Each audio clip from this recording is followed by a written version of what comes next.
Hello, Black Tribe. Black Tribers. Coming at you with film.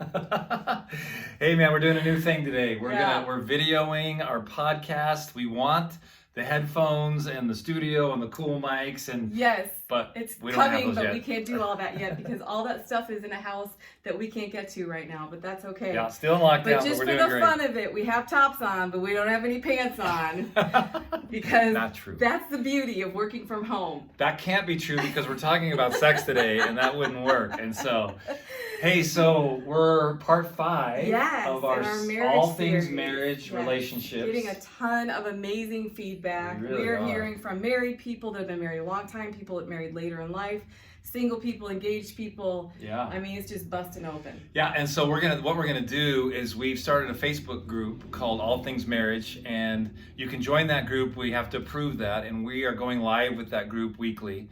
And then on our Patreon, we have a new level 10, that you can go join, and we're gonna post these videos from our podcast on those just for our people in our Facebook group and our All Things Marriage crew. And so you can join us at patreon.com/Gary and Lisa Black and get all of those. But we're having a great time. We've talked about Yes. communication. We've talked about communication. We've talked Healthy about communication.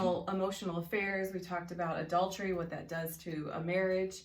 We're just covering kind of all the subjects. And the one I think a lot of people have been waiting for that we're going to deal with today is intimacy and sexuality. Intimacy and sexuality.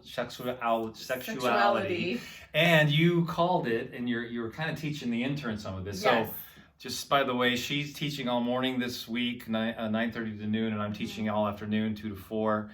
And when we're teaching, we're really imparting, and so it's just stuff's coming out of us to the interns. And incredible day. We had a lot of tears. Today was an amazing Presence day. of God. Today was a life-changing day for a lot of us. And so we were really tired. Yeah, but we are fully alive. But we said this is part of what we do. This is and important, and questions keep coming. Yes. Yeah, and so I think the place we have to start is the fact that we have been so inundated by what culture says sex is, relationships are, and marriage is, that we have lost sight of the truth of what God planned for it. We've been more influenced by culture, and you know what? It's our fault because the church has made this a taboo subject. Okay. And we have not dealt with this. We've not taught our children. We've not had conversations about it. We just don't want to talk about it. But the Bible talks about it in depth and in character. Song of Solomon's a pretty sexual book for both Jesus and our relationship. It's the most beautiful poem. Man and woman, I love when she says, "My heart went beyond the door and found my lover." And there's so much beauty in the Song of Solomon if you ever seen it. Okay, so I do want to talk about this before we get started because you have taught me healthy, sexual, intimate marriage relationship. You've been an excellent student. Thank you very much. Wow. This is going to be fun after because it'll definitely lead to something. It is interesting to me because you have always kind of had a healthy sex life. You got married as a virgin at 19. We wanted to raise our kids that way. It's a little bit more difficult these days for these kids, and we'll talk about that with porn addictions and different things. I didn't. I had a different story, but share with us real quick. Like you just wanted to be healthy in your sexual relationships, and you wanted to stay a virgin. Why? I mean, why? How did you do that? Yeah, we did. We came out of the purity movement, and it was ineffective. It was not. And the purity movement basically said, "Hey, don't ever think about it. Don't talk about it. Don't even acknowledge it. Kill it. It's bad. It's bad. It's bad. Sex is bad. Sex is bad. Sex is bad. Sex is horrible. Only have it with your husband. It's a horrible thing, but do it with him. Yeah. And that message was loud and clear. And I think really what impacted me the most, and I would love to say that I just loved God so much, and I was such a pure little girl that I just wanted to please him, and I was like a nun. But that's not the truth. The truth is I did want to please God. I also trusted that he had some type of plan for me. But I watched my sisters go through hell. Yeah. I watched my dearest friends in high school and college just really not feel loved or cherished or honored. And what I was seeing with my own eyes was the complete opposite of what the movies were telling us at the time. That it wasn't a big deal, that it was always beautiful, it was always romantic, that everybody's needs were getting met. but I was not seeing that with the people that were in my life. I was seeing a lot of chaos come out of it. I was seeing a lot of children that were suffering because of it, and I was seeing just a lot of pain. So you saw your sisters, you saw your friends, they would have sex, you go to spring break and you were kind of the mother of the friends. Yeah. And they always ended up in tears and feel wrecked Right. and like something was stolen. Yeah, and so hard on themselves. Okay. And and it really hurt my heart that they were so hard on themselves, because they were sexual beings, and they wanted to kind of experiment with this, and they would just cry and weep, and I thought, wow, here's one thing I can absolutely decide, is that sex is a big deal. Okay. And I knew that I couldn't go down that road with a boy and not have my heart broken. Okay. And so I decided that I needed to wait until I had a covenantal relationship where I knew that this man was committed to me, heart, soul, body, spirit, that we were in it together financially, we were in it together for life. He loved me enough to talk to my father about it. It was, to me, that was a safe place for me to have that experience. That's incredible. And it was choices that you had to make, and it wasn't easy. No.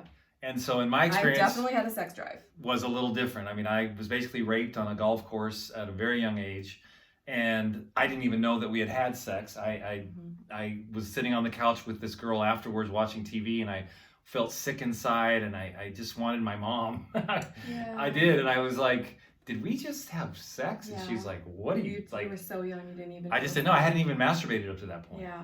And so that set me on a course of Yeah. wanting to have more of sex, and lots of masturbation and different things that I had to deal with through that, and even have still struggled with in my adult life because of what that did. Mm-hmm. And so we know a lot of abused people, and I have been in relationships with abused women that don't treat sex healthy. Mm-hmm. What you always taught me, though, is when Michael died, or a business was lost, or whatever tragedy, Mm-hmm. sometimes that's all we had. Mm-hmm. And so we'd go in the room and we'd make love and Yeah. we'd cry afterwards.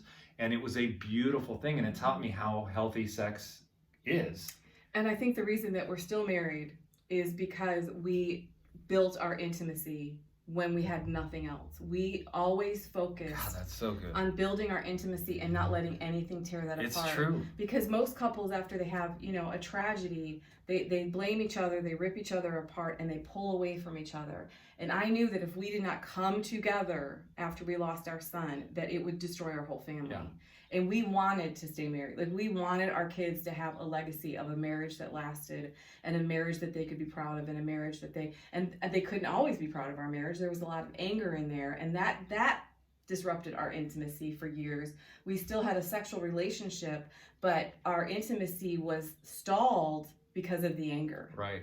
It shut us down. Right. And it wasn't until we started really healing from our anger that our intimacy started to grow at a deeper level again. Okay, so you're going to take us down this road of basically kingdom sexuality, Mm-hmm. like the health. And again, guys, we want to make this clear. Sex isn't bad. You people who are not married yet, you have a drive, And your sex drive is not you bad. want to have sex, and Yes. that's a beautiful thing. And like Lisa mentioned earlier, in the 80s and 90s, we had this purity movement, and a guy wrote a book called Kiss Dating Goodbye, and now he's an atheist and has fallen away from the Lord and is bitter and angry, and we bought rings and we put them on our kids' fingers, and it didn't work because we told them that sex was bad. We told them that we told them that don't feel it and don't think about it. And really what we have to start doing is having conversations. Okay. And we need to start young. And we need to start with preschoolers and just talking about their bodies. And we need to start talking about, consent. The simplest things, like, 2 little 4-year-olds and saying, do you want to pat Sally on her head? Ask Sally if you can pat her on the head. And then whether Sally says yes or no is whether Johnny pats her on the head or Yeah. not. We don't have to have graphic conversations, but we need to have certain conversations about respect, honor. We need to tell our little boys and little girls, this is your body. Yeah. Nobody touches this unless you want them to. Yeah. This is you can own this. And then we need to be able to say to our kids, listen, you're going to go through a season of life where your body changes, and you are going to have what they call a sex drive, and it is normal and it is healthy, and God put it in you not just to repopulate the earth, because we got plenty of people right now. He gave it to us for pleasure, because Yes. Adam and Eve were put in a place, and the name Eden means pleasure. Yep. So God's intention was always for us For to be pleasure. naked and to enjoy, unashamed. naked and unashamed, and and to live that way. And what happens, especially for men in our anger, this is what I did to Lisa, is I would make her feel exposed, or I'd be critical or angry. And what that makes you feel is that Unsafe. naked and ashamed again and unsafe. And so you hide yourself from me, like we hid ourselves from God once we realized we were naked and unashamed as humans. And it just continues. It's just this vicious cycle. But I do want to say, with pornography now in the generation and with extended adolescence, we were talking to a second grade teacher not long ago, and she said that she finds her second graders on porn sites all the time on their phones that their parents have bought them. And so because we're afraid to tell our children no, and because we tell our kids, no, you can't do that, but then we give in to our kids, we're teaching our kids at 2 years old, at 3 years old, to give in. I heard Brene Brown talking the other day, and she said she does choice therapy, which I liked listening to it. I start reading about it a little bit, but really cool way to raise your children. But she said when we tell our daughters at 2, you can't have that, but then she insists on having it because that's what 2-year-olds are supposed to do. They're supposed to see what they can get away with. That's healthy. And we give in then, and we don't follow through. She did a great example of, if you're in a restaurant and your 2-year-old does the banana and throws a fit, and you say, you have a choice right now. If you don't stop, we're leaving the restaurant. Right. If you stop, we can have a great meal together. And if you don't follow through on that, what you're teaching your child is when she's 16 in the backseat of a car with a boy who wants to have sex, she has been taught to give in. So she can fight that for a little bit, and then she's going to give in to that. And so I find it really fascinating that you're bringing this, and again, you taught this to the interns even yesterday and today, of sex is healthy, sex is amazing, and let's talk about the health of that and what that looks like. And I don't think there's any bigger attack on the human race than the attack over intimacy. Because we can all agree, no matter what you agree, if you read the Bible, if you believe that God is almighty and all supreme or not, nobody, I think, can deny that we have to have humans. We were hardwired, we are hardwired for relationship. Yeah, relationship and community. And when scripture says it's not good for man to be alone, he's saying it is not, it doesn't matter if you're married or not married, you need people. Yes. And intimacy you can have sex without intimacy, and you can have intimacy without sex. Yes. And so I have intimacy with my best girlfriends. We can go out and have a glass of wine and laugh till we cry and talk, and it's intimate, and we always touch each other and hug each other. Well, not anymore because of the virus. But... No, but it's coming soon. It's happening this weekend. I'm very excited about it. But I don't have sex with my girlfriends. Right? But that has gotten really, really blurred, that people are so confused about being intimate and having these intense relationships that it always is leading to sex. It's not always leading to sex. And you talk about this all the time. I mean, the media and our movies and our TV shows, it shows these people, everybody's having sex. It shows mass confusion. And they don't show the fallout of that. Right. They don't show the damage and the heartbreak and all the things that are horrible about that. And again, it's not that sex is bad, it's just the way that we have gone about it, especially in the church. The reason God gave us parameters was to protect us. Yes, absolutely, boundaries. to protect us. And so the place that it is the most that it is safe is within a covenant.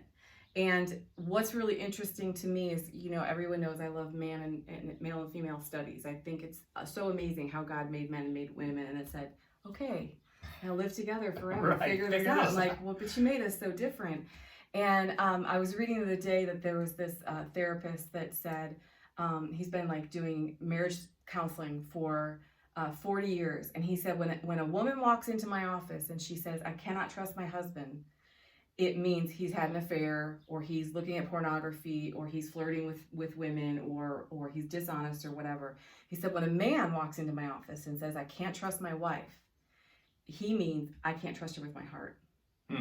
She has taken our secret, special, sacred intimacy, and she has told her mother, and she has told her best friend. She's exposed and it. She's laughed, and she's made fun of me, or whatever has happened there. She's exposed my heart, and so now I don't trust her anymore.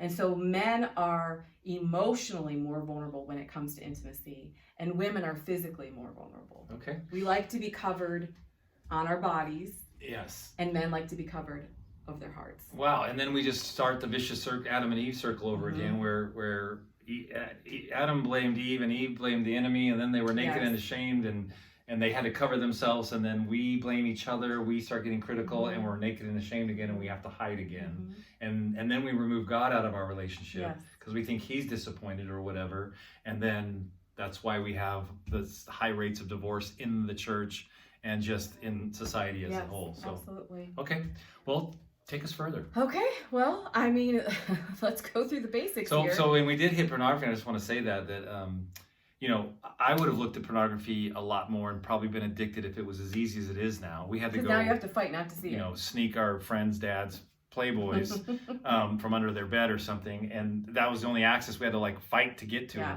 Now it's right at the fingertips of every male and every female in society, and it's become such an addictive thing and such a powerful thing that it's really literally 100% of the males that join us in our ministries check the box that they're addicted to pornography.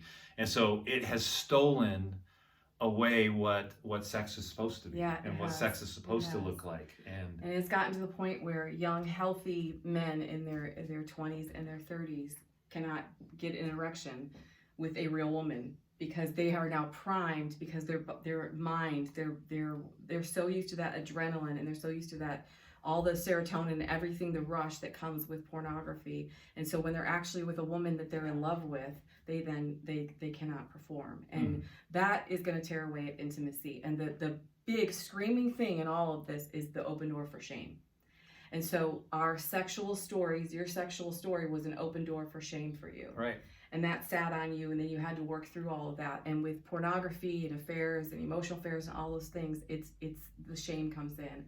And then actually being safe enough with a person that you can be naked and unashamed. That's what you taught me, is to be so safe and so healthy that you can actually be naked and unashamed, which is where we want to get every one of your marriages, or where we want to take you if you're thinking about marriage, or you're doing premarital counseling like some of you are through these podcasts, which we love, by the way. So, okay, good. So let's keep going. So one of the things that we ask couples to trust us on, because we get a lot of pushback on this, is that if you have a sexual past that is truly in your past, like you were very promiscuous, or you had some type of sexual addiction, but you are healed and you are a renewed creature right now in Christ, and you are starting a new relationship, or you're in a new marriage, it's okay to let your spouse know that you had struggles in the past, but if it's not a current struggle, you do not want to be giving your spouse great detail about the things that you did. Yes. Because especially, I mean, there's been things, I asked you a lot of questions when we were dating, and I wish I hadn't. Right. I wish you hadn't as well. Well, because we started off as friends. And I was almost like in a counseling, I was like, hey, so you're divorced and this is really hard. Let me tell you how to get over the loss of a spouse, because I've done it.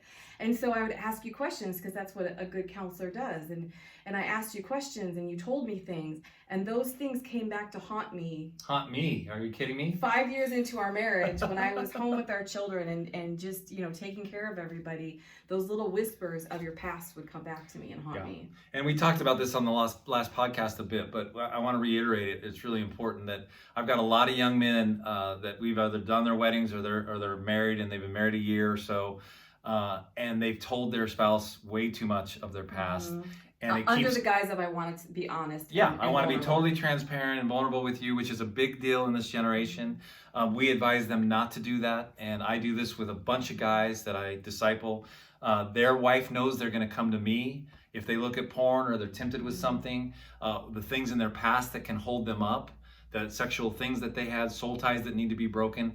Their wives know they come to me with all that, and I'm going to actually ask them the hard questions, and I can go to her and tell her anything. And when that happens, it becomes much more healthy. But when you're just puking on one another, I promise you, women's brains, we don't forget anything. They don't forget anything. And men's brains just compartmentalize everything, and we forget. And so it's an amazing thing. We had a young man come to us, and he had an affair, and he said, I don't understand. She asked me, tell me the truth. And he said, I told her I had an affair.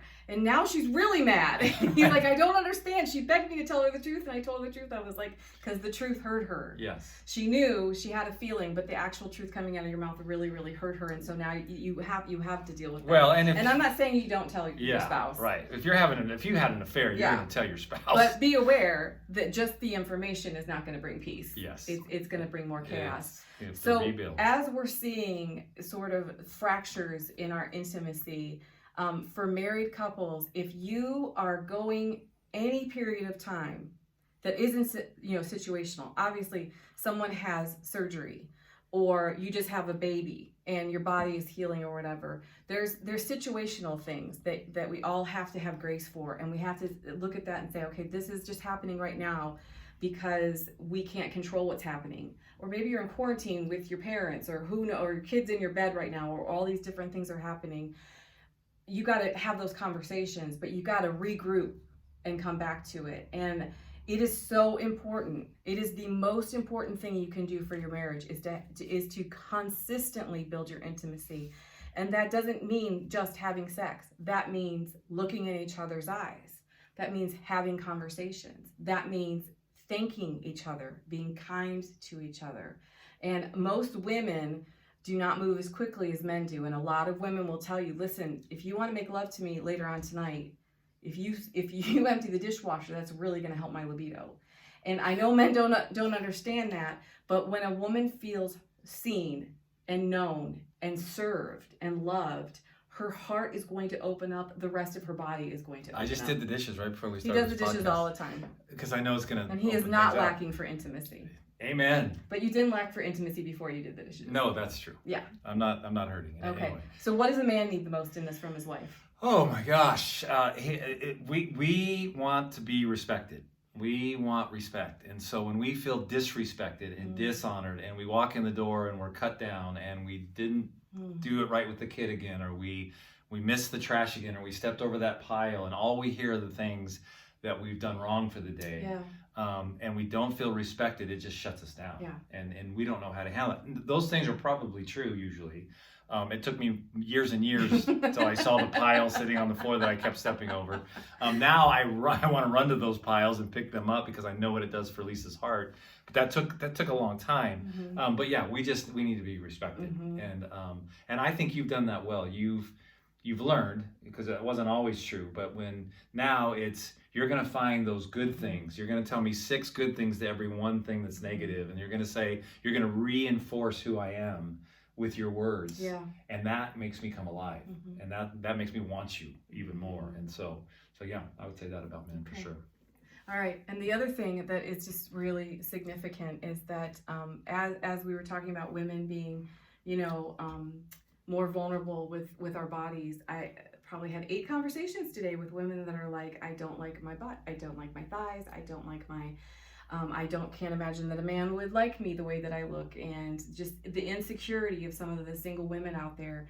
And I'm looking at them thinking, my God, sweetheart, you're beautiful and you're young, and listen, your boobs are never going to be this perky again. Right. But my mother, God bless her, was really wise, and she told me, never point out your flaws to your man, because he's just happy to have a naked woman in his bed. And I listened to that. And so I give you the impression that I think I'm the most beautiful woman in the world, and you'd be really stupid not to want to be with me. You bought it. Well, I don't think it's real hard, man. Yeah, okay. But I like that. I think that you teach these young women a lot, because they're so full of shame, and they're watching shows, and they're watching TV, and they're watching these men look at pornography right in our houses, and they're going, I can't compete with this. And so I give up, and then I'm never going to be married, and it's never going to happen. I've heard that this week a number of times from young women, that there's no men out there. There's nobody that's going to look for me. And these young men, because of extended adolescence, like we've talked about, at 30, I haven't even thought about it, because their parents' marriages were terrible, and they're Christians, and it didn't work. And so why would I go do that? And bring misery to another woman, or to a woman and to another person. And family is everything. The story of God started with a family, and it ends with a banquet feast and a wedding and a family. Yes. And so we have gone after all of these other things in our lives and thinking, this doesn't matter. This doesn't matter. I mean, I sit with women my age all the time, and they're focused on their career, and they're really focused on their kids. And they've kind of put their husband in this category of like, he's fine. He's fine. I don't need to shave my legs for him. I don't need to dress up for him. But if I go out with my girlfriends, I'm going to dress up and look really good. Well, if you're not taking care of yourself for your man, because men are visual people. We are. I'm a visual person too. Yes. I appreciate attractive people. But it's not even so much, is there perfection there? Or do I look like a 25-year-old still? No, I don't. But the effort is there. Yes. And how important is that to a man? Oh my gosh. I mean, you're always on. You always take care of yourself. Sorry, Champ is helping us with our podcast. We have no... Unless, Caleb, you can help us get rid of that. Yeah, I mean, you always, your legs are always shaved. You always smell delicious. You always make sure you present yourself beautiful. And honestly, you try to teach these young girls, especially our world racers who have been traveling around the world. They have hairy armpits. And they have hairy, it's just not taking care of themselves, to show up. Yeah. And it's really cool for me, like when we're in class, we haven't been able to be in class for 8 weeks now, but Lisa will come in dressed up, looking beautiful every single day. And then all of a sudden you start seeing all these girls taking care of themselves and washing their hair and dressing better. Before I say a word. Yeah, before you say anything. I just walk in and and everywhere we go, and people, sometimes they look like, that they just rolled out of bed and haven't showered in a month. And I just like, don't come to me and tell me how lonely you are, because you are telling the world, I don't value myself. Wow. So why should you value me? That's good. And as a wife, I would be telling you all the time, not only don't I value myself, I don't value you. Yeah. If I don't take care of myself. Because why do we fight so hard to woo each other, and then we stop? And then we wonder why we're not in love anymore. Right. And we wonder why we resent each other. And for a woman, more than I need you to... Now, you got your hair done. I got a haircut. First time. Yes, thank you The for barber's getting your opened back up haircut, and thank you for doing it well. Okay. Thank you, because sometimes it's a little too short and I don't like it. I know. So you listen to that. And yes. we had to come to Jesus about your wardrobe the other day, and you handled it really well. Yes. I said, you're a beautiful man. You work out. We need to get some new clothes. Yeah, it's good. Let your wife dress you. It's fine. If you don't give me those 2 t-shirts that you've been wearing every day for the first 3 months so that I can burn them, we're going to have another discussion. Okay. We don't want anything to remind us of quarantine clothes. Quarantine's over. I'm going to get rid of all my yoga pants. It's all over. Yes. But we've got to step out of ourselves and think about the person that we have betrothed our life to, and make them feel like they are our priority. They are the most important thing in our life, and everything else comes. If I make you my priority and you make me, after the Lord, then our children have a stable marriage. Our children have a happy home. Our grandchildren know that they're going to be safe, they're okay. Yeah. Our careers do better, right? Everything if everything good is rises, home. yes. Because if everything's good at home, everything's good everywhere. You can cope, even if you don't like your job right now, you can cope because you know you're coming home to someone who wants to be with you. Yes. And is going to... And who actually wants you. And has provided a safe place for you to be. Yeah, good. And as a woman, the first thing that we can do is we often, when there's offense, we pull away. And we get bitchy silent. We won't... you'll say, hey, what's wrong with you? Nothing's wrong with me. And then you slam the dishes. And then you slam and for 3 days, you're slamming things around and saying, nothing's wrong with me, because we want this man to read our mind. And then we're expecting them to fix whatever is broken. And they don't even know what happened half the time. And I met a woman once that had been single for quite a long time. And she said something about, we were with a group of married people, and the men were just talking about different things they do for their wives or whatever. She said, none of that would impress me at all. And I thought, I wonder why you're single. Like you've already decided that a man can't please you, and that your needs are bigger than he can meet. Why would a man want to approach you? Well, and I'll tell you what, the other thing, and let's get back to sex here because I like talking about it. The other thing that turns guys off is talking about sex. Is this whole feminist movement that's turned into anti-men. It feels like to me when I see people post, especially young women, that they're feminists and all this stuff from the feminist movement and all, and trashing men, that doesn't attract men to you. And so if you are looking to be married, I think the feminist movement is beautiful, by the way. I think it's a righteous thing. Yeah, that we should needed have to always happen. had the vote, and we definitely need to equal pay. And Absolutely. we need all those things needed to happen. All of that stuff. The Me Too movement had to happen. I mean, it's incredible. But what we do, especially women who are bitter Yeah. and angry, They they hate take men. it way too far. Mhm. And that is a huge turnoff, because we know you're right. We know Yeah. this thing is righteous and it's justified, and we know we screwed it up. Yep. I mean, it was a curse that men lorded over women, right?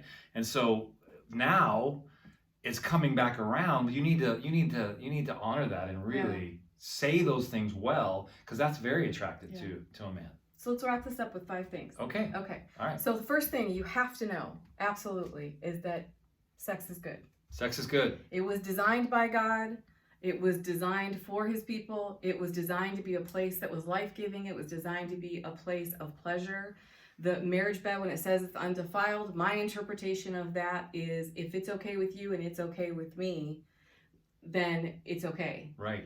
And the way that you can determine that is if we are living in a place where you are my priority and I respect and honor you, and I'm your priority and you respect and honor me, I don't want you to do anything that makes you uncomfortable. You don't want me to do anything that makes you uncomfortable. And the attitude, number 2, is that it takes time to grow intimacy, and it takes real effort to keep it alive. So wait, back up a minute. Okay. I'm going too fast. So Okay. number 1 is the marriage bed is undefiled. Mhm. Now, I would say to that, I don't believe it's healthy to invite pornography into your marriage. Or another person. Or another Because person. that Well, breaks of course. That breaks the covenant. Well, that's what inviting pornography is. Yes. Is inviting another person. Yes. And so I would stay away from that, because it's a covenantal Mhm. sexual relationship that we're after here. But it is undefiled, and you can have fun in the bedroom, and you're supposed to have fun in the bedroom, and you both need to feel really comfortable and safe as you're doing that. Okay, and then number 2 is, Number 2 is, well, I said you have to acknowledge that it's good, and you have to acknowledge that the goal is intimacy.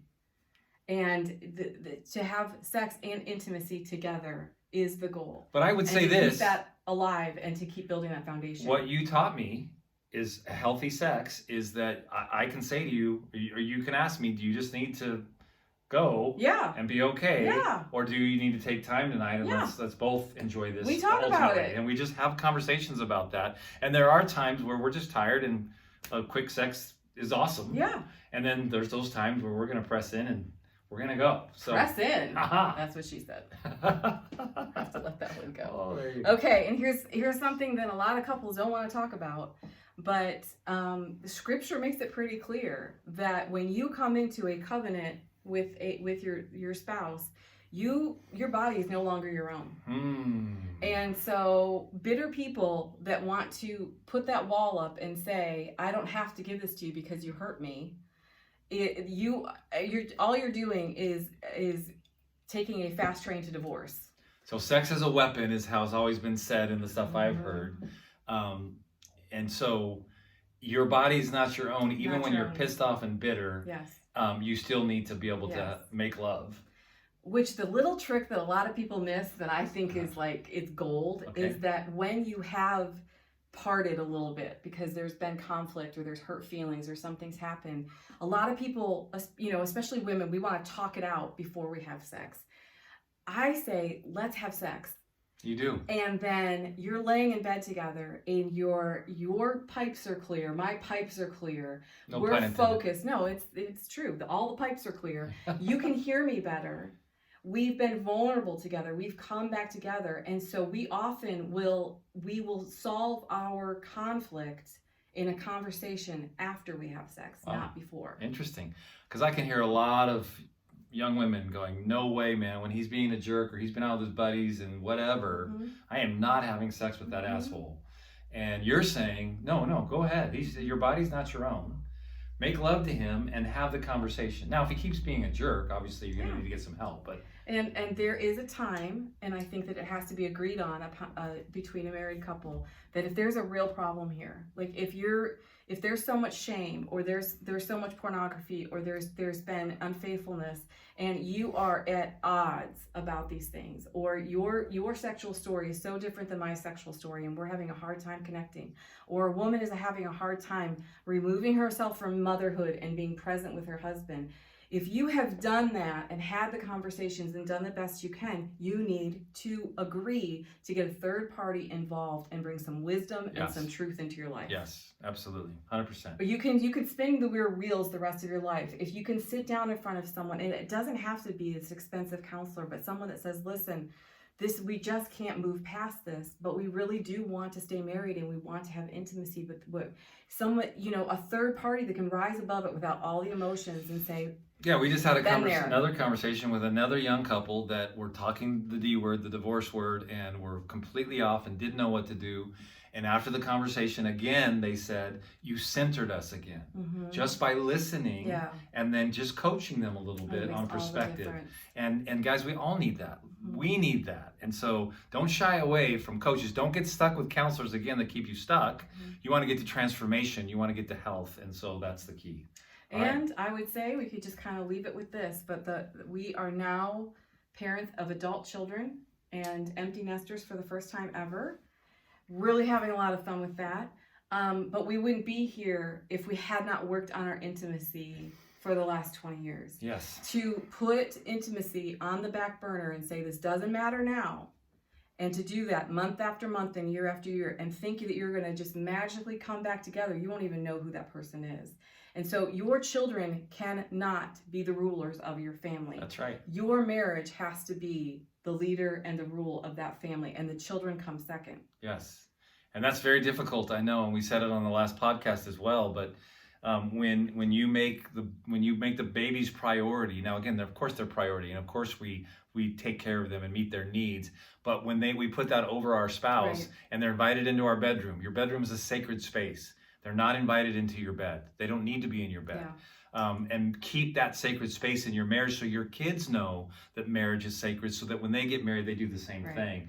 And the marriage is the priority, because your kids are going to grow up and leave, I promise. Well, and obviously when we had Noah and I was breastfeeding him, I brought him into the bed and I breastfed him, and then I put him in his crib. And of course, you have kids that have nightmares and things that happen, and you're going to comfort your child. But to make that a habit, and to not put them back in their bed, and to let them walk in anytime they want without knocking or without being honoring, you're teaching your kids that your marriage doesn't matter that much, and that they are the king of the house. And so when they get older and they have no respect for you, you've kind of set that up. That why would they honor? Well, and I walked in one time on my parents, and I was scarred for life. We've all had that experience. Yes, and so you don't want them when the door's shut and mommy and daddy are in there. Leave us alone. Yeah, and we saw a comedian one time said, you know what? You keep coming in. I'm just going to keep making love to your mom, and we'll see how long you want to stand there. Yeah. And I thought, well, a man could think that way. A woman would be really freaked out. Yes. But it's just about priority, and it's what is important to you. And do you want to hold on to that grudge? Is it worth it for you to be right, or you to be bitter, and you to be angry and lose the most precious gift you've ever been given? Yes. Which we all think about sex all the time before we get married. Then we get married and we stop having sex. And because the intimacy lifts and it goes, because we stopped pursuing one another, we stopped taking care of ourselves, all the things that we've talked about. And so priority is intimacy that leads to amazing sex. Yes. Right? And ask yourself, do I want a roommate, or do I want a best friend that I have great sex with? Yes. I pick option 2. Option 2. And you know what that means for us guys, and this is a problem still for me. And so it's putting that phone away and dating your wife. I mean, even in lockdown, we had our date nights. I cooked food, and we cooked food together, and we'd play music, and we'd dance, and we put our phones away, and we would talk about things, not work. Yeah. And of course it would always lead back to the kids and their issues, but we've got to talk about that, because that's how we process and pray. But we did that when we were raising children. Yeah. We removed ourselves from the situation, and when we couldn't, when we didn't have any money, and when our life was chaos, we still told our kids, our door is locked, we're going upstairs, we took a bottle of wine, and we had a date in our room, and we made each other priority. Yes. And that's why we're still here. That's right. That's why we're still here, bitches. Yes. Awesome. All right. All right. So that's it? That's it, your babe. points. Okay, so what's our next I don't know. podcast? You don't. You No, don't know we'll where you're talk taking about this it. yet. Nope. Okay. Where are you taking us? Well, we'll see. All right, guys, that's part 5. I think what we want to know from the viewers is what have we not covered that you would really like us to talk about, because we can do anything. That would be really cool. So if you could jump on our Facebook group, All Things Marriage, you can go to our website, GaryandLisaBlack.com.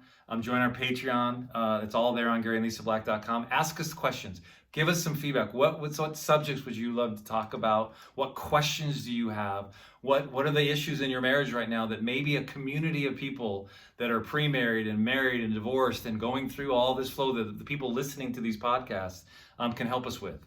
And so please do that. We encourage you to do that. And email if us you're and hit us stuck up. and you don't know what to do next and you want to stay married, reach out to us. We will get you resources.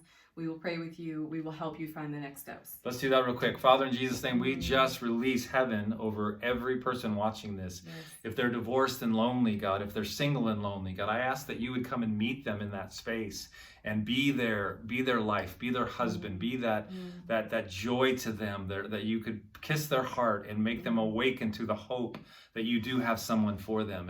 And Father, I just rebuke the enemy that would come in that place and lie to them and try to steal their joy that they'll never be married again or not ever get married. And God, for every marriage, it's hard. Marriage is hard. It's work.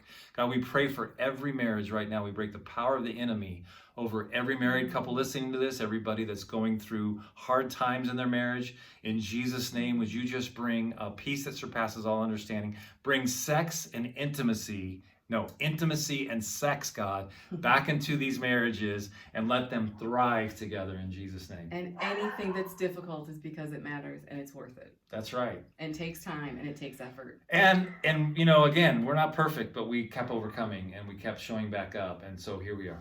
All right, guys. Thank you. Love you. God bless you. We'll get you on part 6 in a week.